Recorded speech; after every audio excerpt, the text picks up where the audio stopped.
Our next speaker is Tim Faveri, who is Vice President of Sustainability and Shared Value at Maple Leaf Foods. In this capacity, he leads the development and execution of the strategy and initiatives that deeply embed sustainability and shared value into Maple Leaf's culture and business. Tim is a seasoned business and sustainability professional, and his specialties include sustainability strategy development and implementation, carbon management, corporate reporting and disclosure, stakeholder engagement, and supply chain and environmental risk assessment and verification. Prior to joining Maple Leaf, Tim was Director of Sustainability and Responsibility at Tim Hortons Incorporated. I'll pass it over to Tim for his presentation. Thanks for having me. Fantastic commentary and points brought out by our first two speakers on this panel. I guess what I'm here to do is provide some color commentary and context of what Maple Leaf Foods is doing in this space, and it all is very relevant in this journey that we're on and other companies are on towards climate action. Just a couple of slides of context for everyone on the webinar. Maple Leaf Foods is one of Canada's largest food companies. We're farm to fork on our pork business and engage in the supply management system on poultry. We're also one of the largest plant protein companies right now in Canada through our acquisition over the last couple of years of Light Life Foods and Field Roast Grain Meat Company. On the animal protein side of our business, you'll see our value chain here. And just as context, we have, we source grain and feed and produce our own feed at 5 feed mills across Manitoba for our pork business. We have barns and hatcheries across Canada where we grow our animals. We transport those animals to our primary and prepared meats processing facilities. 2 of our biggest facilities are actually in Manitoba, in Brandon and in Winnipeg. And we have all our pork barns located in Manitoba as well. We have 2 major distribution centers, one in Saskatchewan and one in Ontario. We are the supplier. We have branded products on shelves at grocery retail, but we're also the supplier for many of the big retailers in Canada on their private label products and at food service. So we're a very, very important part of the food value chain in Canada. Next slide, please.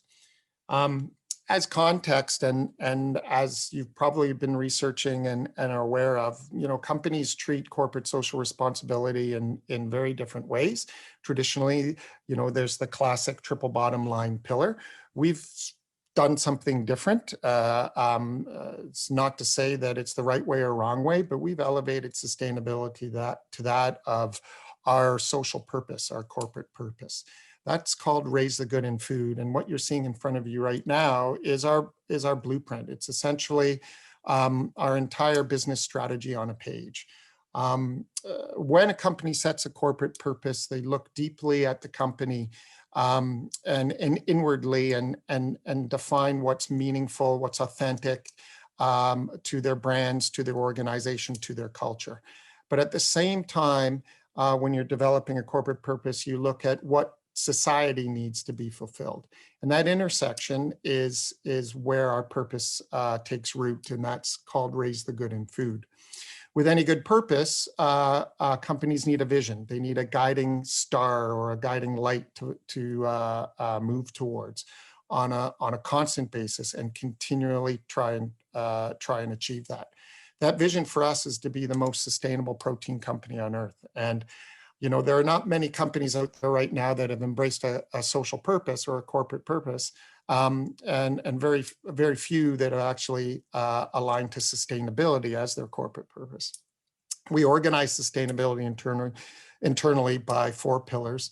You'll see them there of better food and better planet and better care for our animals and better communities and better people. And the middle box there is how we will create shared value. Shared value is the business strategy that we've chosen to execute those 6 core business strategies that we feel will help us move towards our vision and our purpose. They're very strategic. We created them with input from all levels of the organization. And if you double clicked on any one of those 6 business priorities, business strategies, you would find that we have around 35 what we call blueprint priorities. And each one of these priorities has senior leadership team accountability directly to our COO and our CEO. We have to submit KPIs and performance right up to those levels on a monthly basis. That keeps us all accountable and moving forward right towards our vision and our purpose. You're probably going to see more purposeful organizations in the future. I personally think, in doing, corporate sustainability for many, many years now, this is the next step. It is integrated as a business strategy like we've done, and it's really nice to see after all these years, because traditionally, if corporate social responsibility is not linked to your business strategy, practitioners like myself, we would always have to make a business case and try and sell sustainability to senior leadership. For what we've done, we've embraced it and we've embedded it across the organization. Next slide, please. Carbon, really, really interesting and exciting topic right now for most companies. As Karen alluded to, many companies are making big, bold climate pledges right now. Ours came a couple years ago now, or a year and a half ago, in November of 2019. And at that time, we announced we had set very ambitious greenhouse gas targets on greenhouse gas emissions, science-based targets approved by the Science Based Target Initiative. And we had also become the world's first carbon neutral food company. So I wanted to break down how we went about that for you at a very high level with the time that we have. And then obviously there's some questions and answers. But, as Karen alluded to, very, very important and credible targets out there in the marketplace, aligned with the UN and the Paris Climate Accord. Our science-based targets are ambitious and require us to reduce greenhouse gas emissions even as we grow. And that was super, super important to us. So next slide, please. When you develop a carbon management strategy or start to look at setting big goals and targets, you need to have a carbon inventory, a greenhouse gas inventory. This is, I would say, is an essential first step for any organization because it informs you of your hot spots, where you're going to be able to focus and build plans to decarbonize. I think everyone probably knows scope 1, 2, and 3 greenhouse gas emissions. With food companies like Maple Leaf and many others, we have big environmental footprints. And the color coding here, orange, is our scope 3 greenhouse gas emissions, which is all our supply chain. And you'll see that that represents close to 80% of our overall greenhouse gas emissions. Scope 1 emissions, those emissions that we directly emit, is around 20%. And one of the benefits of living and operating in Canada predominantly is that we have very clean electricity grids. Our scope 2 emissions that only represent almost 2% of our emissions is a big advantage to us as Canadians.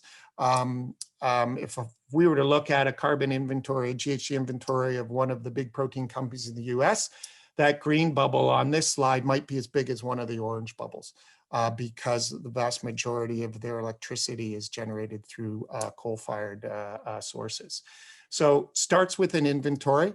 This will allow us to prioritize decarbonization plans on all our scopes, and that's the first step. For us, as some color commentary, it took us a long time to do this. When companies commit to setting science-based targets, they actually have 2 years to actually get their target approved. And I can honestly say it probably takes that long. So this was about an 18-month strategy development and really heavy lift project for myself and my team. But once you have it, it's very, very useful to you. Next slide, please.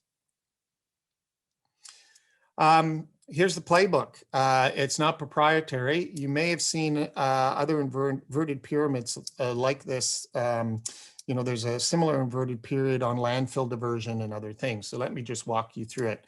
At the top of this pyramid is all about avoidance. And any organization like Maple Leaf and others, this is the #1 thing to focus on. Avoid emitting greenhouse gas emissions altogether. And that's the first step. These are transformative. They're longer lasting actions, which is super important. And then we move down the pyramid. Some examples of how we've achieved avoidance.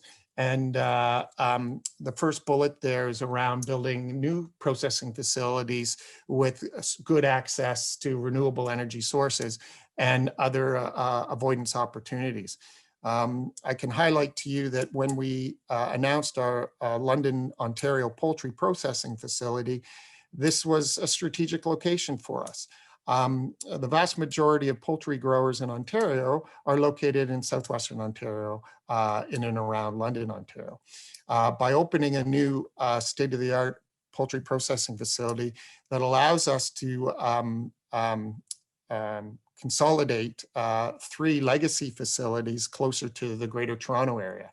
And by locating where the poultry growers are over the lifespan of that facility, we are going to save millions and millions of road kilometers and hundreds of thousands of greenhouse gas emissions just by locating much, much closer to where poultry is grown. That's super important. For us, we're also in the plant-based protein business. And we know that plant-based proteins have less environmental impact, not zero environmental impact, obviously, but less environmental impact when you take an animal out of the supply chain. So as our revenue grows on our plant-based products, that's less impact. And that is a form of avoidance as well. Reducing the next tier down that pyramid is very, very important. We've been on a journey of energy efficiency reduction projects across our company over the last 6 years. Massive national scale projects on lighting retrofits, heat recovery projects, all driving down conservation with respect to our utilities. And not only that, what's super important to shared value is that it is saving us millions of dollars of utility costs on an annual basis as we transition to higher energy efficient operations. Replacement is about fuel switching to renewables. Renewable energy credits such as wind or solar projects, embracing power purchase agreements, and as well embracing circular economy and turning organic waste in potentially to renewable energy. This is one of the most important decarbonization pathways that we're looking at moving forward to allow us to decarbonize. And then, if you're serious about a net zero journey, companies are going to need to look at offsets. Karen did a really great summary of the kind of offsets that are available to organizations these days. It's exciting because Canada now has a price of carbon. We've chosen to work in the voluntary offset market space and as well work with other organizations in both Canada and the United States to try and decarbonize within the supply chain as well and embrace that in-setting methodology that's emerging. So these we consider temporary. Lower impact solutions initially because we're purchasing off of voluntary markets. But it's now my job to continue to work at the upper levels of this pyramid so that eventually we might not need to source offsets over time. So we're carbon neutral now, net zero now, which is super exciting to us. And this is the framework that we embraced. Next slide, and this is my last slide for the group. It deals with Indigo Agriculture. Indigo is a really interesting company. We've been talking to them for a couple years, and and publicly announced that we would be sourcing some of their regenerative agriculture offsets back in early February. I think this is pretty groundbreaking technology, and what Indigo has done from a building of their carbon market perspective is allowing corporate groups like Maple Leaf and others to directly invest in farmers that start to adopt what they call regenerative agriculture practices, or what we've already heard of today as natural climate solutions. Cover crops, no-till, crop rotation, reduced inputs, and livestock, and many others. It's going to be a really, really exciting for farming communities if we can adopt these kind of practices, and then farmers are allowed to be rewarded for these behavior changes, and that we have viable and credible verification methodologies of stored soil carbon. I think it's going to be game changing, and we're really excited as well to start talking to Canadian organizations to start this development process across Canada. Lastly, Karen alluded to it quite well, that yes, it's great that we have a price on carbon, but we really need to look at standardization. Are we going to be rewarding farmers in Alberta and Saskatchewan with different prices of carbon because of a patchwork quilt of carbon programs than we are in Manitoba, Ontario, or Quebec kind of thing? So those are conversations I think the industry needs to have, but we've definitely made the first right step with respect to prices on carbon, and that shared value to us as well, if we can engage with our suppliers and reward them for practices. So I think I'll leave it there and turn it back to Aaron. I think we're on time for next steps.